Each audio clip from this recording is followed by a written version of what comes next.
Welcome to face master கம்மி ஆரத்தி பார்க்க போகிறோம்னா வேலுமணிக்கும் எடப்பாடி பழனிசாமிக்கும் மோதல் என்னன்றதை பார்த்துடலாம். சட்டமன்றத்தில் பார்த்தீங்கன்னா வேலுமணி இருக்கார். ஸோ நம்மளுக்கு தெரியும் எடப்பாடி பழனிசாமி காய்ச்சல்னு சொல்லிட்டு ஒரு நாள் வரல.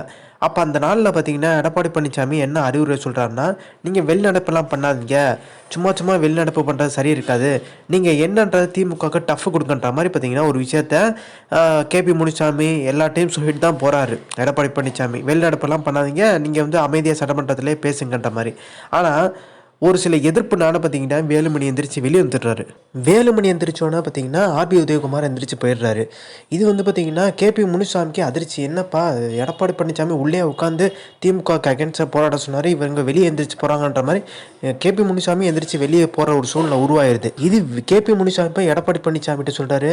எடப்பாடி பழனிசாமி என்ன சொல்லிட்டாரு, நீங்கள் பண்ணுறதெல்லாம் சரியில்லைப்பா, நீங்கள் ஒரு சில விஷயங்கள் பார்த்தீங்கன்னா நான் ஒரு விஷயம் சொல்கிறேன், நீங்கள் எல்லாம் ஒரு விஷயம் பண்ணுறீங்களாப்பான்ற மாதிரி பார்த்தீங்கன்னா கோவப்பட்டிருக்காரு.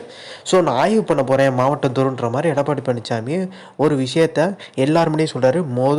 ஆய்வே பார்த்தீங்கன்னா கோவையிலேருந்து தான் நம்மளுக்கு தெரியும் எஸ்பி வேலுமணி மாவட்டத்திலேருந்து தான் பார்த்தீங்கன்னா தொடங்க போகிறேன்ற மாதிரி ஒரு விஷயத்த சொல்லியிருக்காரு. இது கேபி முனுசாமி வேலுமணியோட சண்டை பெருசாகிட்டே போக ஆரம்பிச்சிருச்சு. வேலுமணியும் பார்த்தீங்கன்னா தனக்கு எத்தனை ஆதரவு நிலை இருக்குது, எத்தனை எம்எல்ஏக்கள் தனக்கு ஆதரவு தராங்கன்ற மாதிரி ஒரு லிஸ்ட் எடுக்க ஆரம்பிச்சிட்டாரு. 2026 யாருக்கு பார்த்தீங்கன்னா சீட்டை கொடுக்கணுன்ற அளவுக்கு பார்த்தீங்கன்னா போயிட்டார். இது இது இது இது ஒரு விஷயம். இன்னொரு பார்த்தீங்கன்னா எடப்பாடி பழனிசாமிக்கு இரட்டை இலை சின்னம் கொடுக்கக்கூடாதுன்ற மாதிரி பார்த்தீங்கன்னா ஒரு மனு புகழேந்தி போட்டிருக்காரு.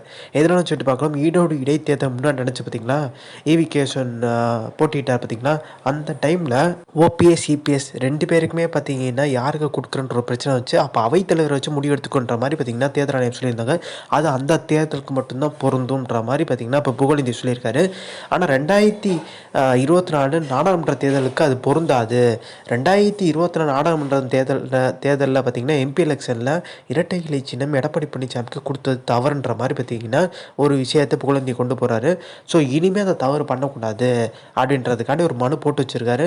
2026 பார்த்தீங்கன்னா இந்த சிவில் வழக்கு முடிகிற வரைக்கும் யாருக்குமே சின்னம் ஒரு அணிக்கோ ஒதுக்கக்கூடாதுன்ற மாதிரி தான் பார்த்தீங்கன்னா சூரியமூர்த்தியும் ஒரு ஸ்டாண்டில் இருக்கார், புகழேந்தியும் ஒரு ஸ்டாண்டில் இருக்கார். ஸோ எடப்பாடி பழனிசாமிக்கு குடைச்சல் கொடுக்குற ஒரு நபரே பார்த்தீங்கன்னா சூரியமூர்த்தி தான் சொல்கிறாங்க. ஏன்னா எடப்பாடி பழனிசாமிக்கு மிகப்பெரிய நெருக்கடி கொடுக்க ஆரம்பிச்சிட்டாரு சூரியமூர்த்தின்றவர்.